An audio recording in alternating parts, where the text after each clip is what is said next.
हम लोग भगवान के नाम का जप निरंतर क्यों नहीं कर पा रहे? भगवत शरणागति हमारी क्यों पुष्ट नहीं हो रही?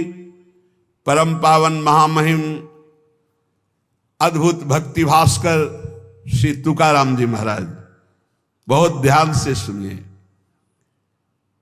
माझे मज कलोम येती अवगुण, काय करूं मन अनावर, आता मा डूभा राहे नारायण, दया सिंधु पणा साच करीम। वाचा वदे परा करणे कठिन, इंद्रियाम अधीन झालो देवा, तुका महणे जैसा तैसा तुझा दासा, न धरी उदास माय बापा। श्री तुकाराम जी कह रहे हैं इतने दुर्गुण अंदर हैं, क्या करूं, बस नहीं चलती। हे पांडुरंगा नारायण, हमारे और आपके बीच में बहुत दुर्गुण है ये। मैं आपकी तरफ आना चाहता हूं, मेरे हृदय में इतने दुर्गुण हैं, आप तक पहुंचने नहीं दे रहे। पर आप दया सिंधु, सत्य कर दिखाओ अपना नाम। आपका नाम दया सिंधु है, आप हम पर दया करो। मैं इंद्रियों के अधीन हूं, तुकाराम जी कहते हैं, पर इतनी बात सुन लो कान खोल के आप, मैं जैसा भी हूं पंडरीनाथ मैं आपका हूं। वही बात आ गई ना, मेरे माई बाप आप हो, अब मुझे उदास मत करो, घसीट लो। ये जो इंद्रियों का विलास, मन का विलास है, मेरे पंडरीनाथ आप दया सिंधु अपना नाम सत्य करो। मैं जैसा हूं प्रभु आपका हूं, अब ये बात आप सत्य करके आप दिखाओगे। मैं जैसा हूं आपका हूं, ये सत्य करके आप दिखाओगे। आप घसीटो हमारे मन को, हमारी इंद्रियों को। नाथ काय करूं आताम या मना, न स्वर्णिम विषयाची वासना। मैं क्या करूं, ये मन इंद्रियों के साथ विषयों में भाग रहा है, ये विषय वासना छोड़ना नहीं चाहता। मैं मना रहा हूं इसको, डांट रहा हूं, पर ये पतन की ओर ही भागता जा रहा है। हर साधक की अंदर की वृत्ति यही है। प्रार्थिताहिम राहे ना आदरिम, पतना ने धालिम। मैं प्रार्थना करता हूं, राह पर लाने के लिए डांट लगाता हूं, लेकिन ये मन अपनी इंद्रियों के साथ भोगों में भाग जाता है।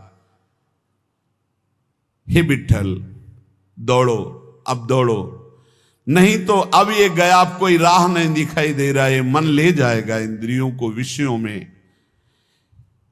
ये सब तड़ातड़ बंधन तोड़ करके विषयों की तरफ भाग रहा है। आशा तृष्णा कल्पना ये पापिनी मेरा नाश कर रही। तुकाराम कहते चक्रपाणी पांडुरंगा अब बचा लो, नहीं बाद में क्या होगा, गिरने के बाद उठाने आओगे तो फायदा क्या, गिरने ही ना दो। आप ऐसे सामर्थ्यशाली हो। प्रार्थना, कल चर्चा चली थी कि मन को, इंद्रियों को विषयों से बचाने में हम असमर्थ हैं, तो हम प्रार्थना प्रभु से करें, पुकारें। जैसे गोस्वामी जी कल कह रहे थे कि हौ हार्यो करि जतन, विविधि विधि अतिशय प्रबल अजय, तुलसीदास बस होई तबे जब प्रभु पेरक बरजय। हे नाथ मैं हार गया हूं, बहुत उपाय करके ये बस में नहीं हो रहा, आप डांट दो मन को, ये विषयों की तरफ ना जाए, आपके चरणों की तरफ जाए। ये भक्त की दैन्य पुकार होती। तुकाराम जी महाराज बहुत ऊंची स्थिति के महापुरुष हैं, वो अपने लिए ऐसी बात करे कि जब इंद्रियां ऐसी दशा में हो, मन ऐसी दशा में हो, तो प्रभु को पुकारो। अब जो बात कह रहे कि भगवान नाम जप करते हुए भी, प्रभु के मार्ग में चलते हुए भी हमें परमानंद क्यों अनुभव नहीं हो रहा, तो श्री तुकाराम जी कह रहे हैं कंचन, कामिनी और कीर्ति, ये तीन बड़ी खाइयां हैं। इस मार्ग में बहुत लोग चलने वाले नहीं हैं, परमार्थ में बहुत लोग चलने वाले नहीं हैं। केवल वेश धारण कर लेना चलना नहीं कहते, चलना अंदर का विषय होता है। इस मार्ग में चलने वाले बहुत पथिक नहीं होते। जो इस मार्ग में चलने वाले होते हैं उनके सामने तीन खाइयां हैं जिनको पार करके परम पद में पहुंचना है। पहली खाई है धन की। दुनिया में आपको कभी पैसा कमाने को ना मिला हो, लेकिन जब भगवान की तरफ चलोगे तो आपके सामने पैसे के रास्ते आने लगेंगे। अधिक से अधिक धन एकत्रित करना, गए पहली खाई में ही गुड़मड़ा करके गिर गए। ये ऐसे महापुरुष की बात है कि वीर शिवाजी रत्नों का ढेर तत्काल आदेश किया था, एक भी इसका प्रयोग नहीं होगा, तत्काल वापस राज खजाने में ले जाओ, मुझे बिल्कुल नहीं चाहिए, मैं विट्ठल के जिलाए जीता हूं, किसी और के जिलाए नहीं। रत्नों को स्पर्श भी नहीं किया। पैसे की खाई, रुपए की खाई, अर्थ की खाई में एक तो बहुत लोग चलते नहीं है, परमार्थ में तो गिने चुने लोग चलते हैं। अब जैसे मानो आप इतने लोग बैठे, कितने भारत में कितने 134-35 ऐसे करोड़ बताया जाता है, 40 हो गए होंगे, बढ़ रहे होंगे। 140 करोड़ में कितने लोग चलते होंगे भगवान के मार्ग में। उनमें भी कह रहे चलने वालों में भी ये 3 खाइयां हैं, कंचन, कामिनी, कीर्ति। इन खाइयों को ही पार करना बहुत कठिन होता है।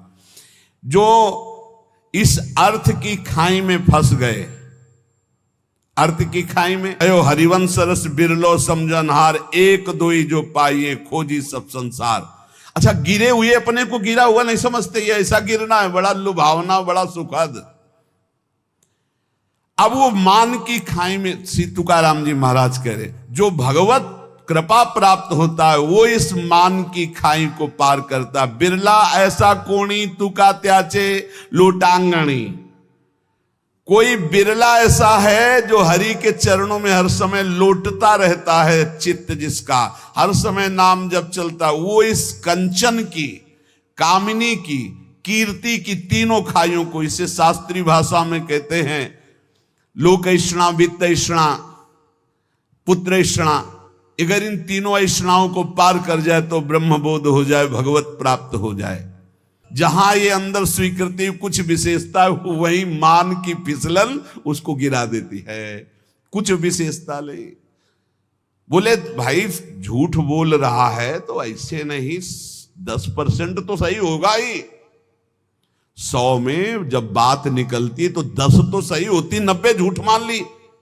लेकिन आपको सच्ची बताऊं, 100 का 100% झूठा हो तो 1% भी सत्य नहीं है, कैसे जानोगे, कैसे जान सकते हो? ये रुपए की आसक्ति, भोग की आसक्ति और मान प्रतिष्ठा 100 का 100% झूठा है। वो तब पता चलेगा जब यहां से तुम्हारा ट्रांसफर होगा, तब समझ में आएगा ये बैंक बैलेंस तो मेरे काम ही नहीं आया, जोड़ जोड़ के मर गए, हमारे काम नहीं आया। नाना प्रकार की भोग वृत्तियां रही, लेकिन अब तो दुर्गति का अवसर आ गया। बड़ा यश कीर्ति था, ये किस काम में यश कीर्ति? अरे यश कीर्ति बहुत मजाक समझो, मजाक, बिल्कुल मजाक समझो, कोई भरोसे की चीज नहीं है यश कीर्ति प्रतिष्ठा। ये सूखे पत्ते जैसी हवा चली उधर ही पहुंच जाते हैं। तीसरी खाई को पार करने में बड़े बड़ों के जीवन में संदेह खड़ा हो जाता है। मान प्रतिष्ठा सब चाह नहीं, किसी से मांग नहीं। कह रही जो पहली खाई कंचन की आती है, रुपये की आती, तुकाराम जी कहते प्रथम अवस्था में बहुत सुंदर वैराग्य होता है साधक का, वो तुच्छ मान करके उसकी तरफ देखता ही नहीं है। पर जब आगे वैराग्य बढ़ता है और यश फैलता है भगत, तब उसकी प्रियता न जग जाए। अर्थ के प्रति प्रियता नहीं होनी चाहिए। प्रियता ना होना और अर्थ होना कोई फर्क न पड़ना, लेकिन प्रियता होना और अर्थ ना होना तो फर्क पड़ जाना। अर्थ की प्रियता, रुपये का महत्व जग जाना। त्याग के आडंबर से परमात्मा बोध नहीं होता। त्याग का आडंबर न करे, इसकी आसक्ति न हो तो कोई फर्क नहीं पड़ता है। त्याग का आडंबर ना करे। श्री तुकाराम जी महाराज कह रहे कि जैसे प्राथमिक अवस्था में साधक के अंदर वैराग्य होता है। एक बार गुरुदेव भगवान ने कहा था, जब कोई साधक भगवत प्राप्ति के लिए घर से निकलता है, उसका वैराग्य कितना प्रशंसनीय होता है। कहाँ खाएंगे कोई पता नहीं, कहाँ रहेंगे कोई पता नहीं, क्या होगा कोई पता नहीं। ऐसी स्थिति आजीवन क्यों नहीं रहती? वैराग्य प्रतिदिन बढ़ना चाहिए, ना कि घटना चाहिए। जिस लक्ष्य को लेकर तुम घर से निकले थे वो वैराग्य कहां गया? और नाना प्रकार की भोग सामग्रियां ये तभी लुभायमान करती जब भगवदानंद का लोभ नहीं जगता। श्री तुकाराम जी की जो अर्धांगिनी थी वो इसी बात से असंतुष्ट थी कि कभी बात ही नहीं करते थे तुकाराम जी महाराज।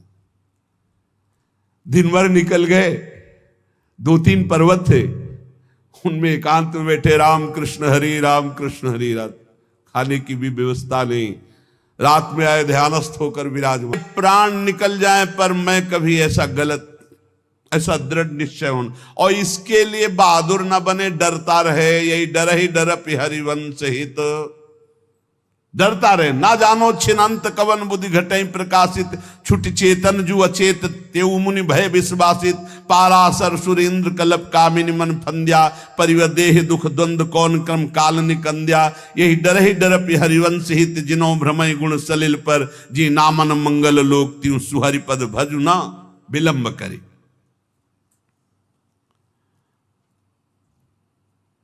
हम लोग अपने साधन का महत्व भूल करके भोग का महत्व जब अंदर बैठा लेते तब ये बातें आने लगती।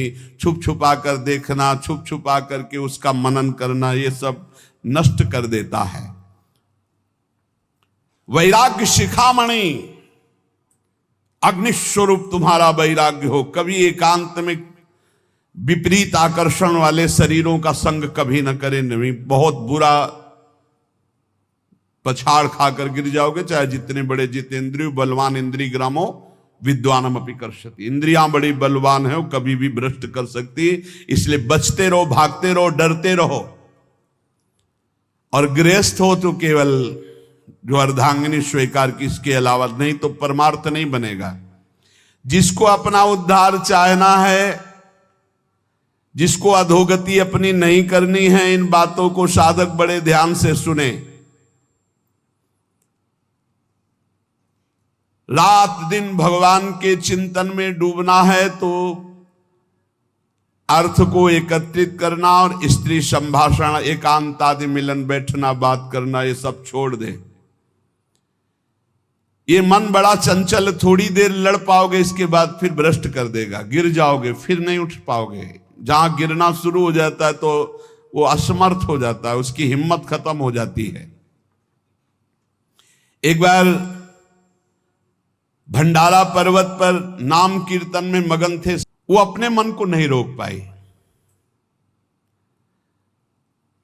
मानो भगवान परीक्षा ले रहे हो।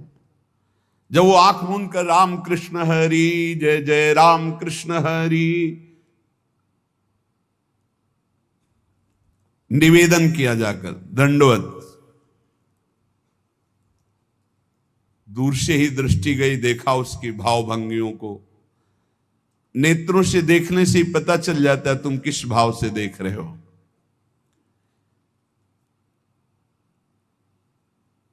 जे भी देखा, अंदर उनके जो भाव प्रकट हुए, इसी समय अभंग की रचना की।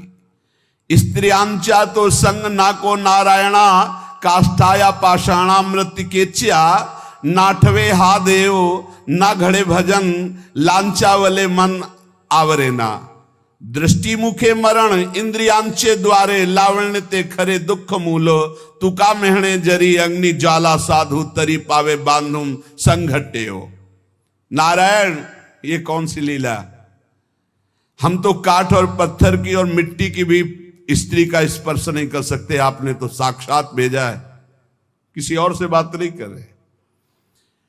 मुझे पता है कि आप मेरे कीर्तन और यश पर ये प्रश्न खड़ा करना चाहते हो। पांडुरंगा, आप भी जानते हैं कि आपके भजन का बाधक स्वरूप क्या है। ये नेत्रों के कटाक्ष, ये मुख की मुस्कान, ये इंद्रियों का आकर्षण उन मरण धर्माओं को हो सकता है जो शरीरों पर आ सकता है। जो पांडुरंगा में कहा तुम्हें परपुरुष ही पसंद है तो बहुत संसार में है, यह तुम्हारी चाल चलने वाली नहीं। तुकाराम जी ने सीधे साष्टांग दंडवत किया कि आप हमारे लिए रुक्मिणी मां के समान हो। रखुमाई रुक्मिणी मां। और हाथ जोड़कर कहा विदा हो, यहां आपकी कोई चाल चलने वाली नहीं। परमार्थ का महावीर सुभट एकांत भंडारा पर्वत है, कोई वहां दूसरा नहीं। और नवयुवती सुंदरी आकर्षण कर रही, हृदय में कैसी भावना है कि जो विठल के पार्श्व में विराजमान रुक्मिणी माता, वो उनके समान आप हो और साष्टांग दंडवत। ये है भक्ति का चमत्कार। महाप्रभु चैतन्य देव अश्रु प्रवाह करते, हा कृष्ण हा कृष्ण। दो वैश्याएं आपस में देखी, बोले बहुत सुंदर सन्यासी है। कहा हमारी जैसियों से पाला नहीं पड़ोगा, इसलिए सन्यास ले लिया। बोले नहीं ऐसा तो नहीं दिखता। बोले अभी दिखाती हूं। नजदीक गई महाप्रभु, तो उसे ही जो ही उन्होंने हाव भाव प्रकट किया तो रोते हुए प्रणाम करते हुए कहा, मां आप ऐसी करुणा करो कि मेरा हृदय जल रहा है, मुझे श्री कृष्ण मिल। और वो जो विलाप, अब उनका हृदय इतना व्यथित हो गया, उनके पावन शब्द चरणों में गिरी। बोले प्रभु मैं बहुत नीच पापनी हूं, मैं कोई पवित्र विचार से नहीं आई थी, मैं तो गंदे विचार से आई। वो वहां कहीं प्रवेश ही नहीं इन शब्दों का। जैसे ठाकुर हरिदास जी के पास 3 दिन वैश्या, क्या प्रवेश, वही कृष्ण नाम की गूंज में उसको बदल दिया, वैश्या को बदल दिया, महाभागवत बना दिया। नाम न छूटने पावे तो नामी को वहां हर समय सुरक्षा करनी पड़ेगी, कभी भी दास में परास्त होने वाली बात नहीं आएगी। मनुष्य मात्र इच्छा से बंधा हुआ है, भगवत प्राप्ति की इच्छा कर लो तो सब इच्छाएं आपको कभी परास्त नहीं कर पाएंगी, नष्ट हो जाएंगी। इसलिए आज के सत्संग की सार बात, अपने इष्ट देव के अनन्य हो जाओ और नाम जप में ऐसी निष्ठा रखो कि भगवान से भी बढ़कर भगवान का नाम है। और ये 3 खाइयां हैं जिनसे बचना ही होगा, कंचन, कामनी, कीर्ति। हम लोग भगवान की शरण में हैं, जो गृहस्थ भी भगवान की शरण में है। भगवान कह रहे हैं अनन्यश्चिंत्यन्तो माम ये जना परिपासते तेषाम नित्याभियुक्ता नाम योगक्षेमं वहाम्यहम्। जो मेरा अनन्य चिंतन करता रहता है, उसकी अप्राप्ति की प्राप्ति कराना और प्राप्ति की रक्षा करना, ये दोनों मेरी जिम्मेवारी। इसलिए बेपरवाह निश्चिंत रहो, लेकिन ये 3 खाइयां, इन पे गिरना नहीं। इनसे हमें बच करके भगवान की शरण में जाना है, भगवान की प्राप्ति करनी। ये हमारा अंतिम जन्म हो, ऐसा निश्चय करो। नाम से बहुत कुछ हो सकता है, कर तुम अकर तुम अन्यथा कर तुम सर्व समर्थ। भगवान अजित को जो जीत ले, वो नाम है भगवान का। भगवान के भक्तों में इतनी सामर्थ्य कि भगवान बोल पड़े आम भक्त पराधीनो। वो नाम से ही, वो नाम से सामर्थ्य है, जिसके लिए भगवान कह रहे मैं अस्वतंत्र हूं, परम स्वतंत्र। भगवान अपने को अस्वतंत्र बता रहे हैं। जगत जिनके चरणों की वंदना करता हो, करे हूं निज भक्तन को दास। भगत मेरे मुकुटमणि, वो केवल नाम के बल से खूब नाम जप करो, भगवद आश्रित रहो। और जहां कहीं ऐसी समस्या दिखाई दे कि आप हार रहे हो, वहां भगवान हरि को पुकारो, वहां प्रियाजू को पुकारो, आपको बल मिलेगा, आप वहां से निकल पाओगे। बड़े दलदल हैं कंचन, कामिनी, कीर्ति के, ये भगवान की कृपा से। गिर जाना कोई आश्चर्य की बात नहीं, बहुत फिसलन है, लेकिन गिर के पड़े रहना ये आश्चर्य की बात है। खड़े हो और निकलो और भगवान की प्राप्ति करो। गिरना कोई आश्चर्य की बात नहीं है। ये मार्ग ही ऐसा फिसलन का है कि जो दौड़ा वो कभी न कभी, कोई विरला ही ऐसा है जो भगवान जिसको पकड़े हुए, नहीं तो गिरना वहीं पर। और जहां गिरा तो हरि आश्रय, तो गिरा क्यों, कीन हो इसका वो अभिमाना, नहीं गिर नहीं सकता। जहां अभिमान नष्ट हुआ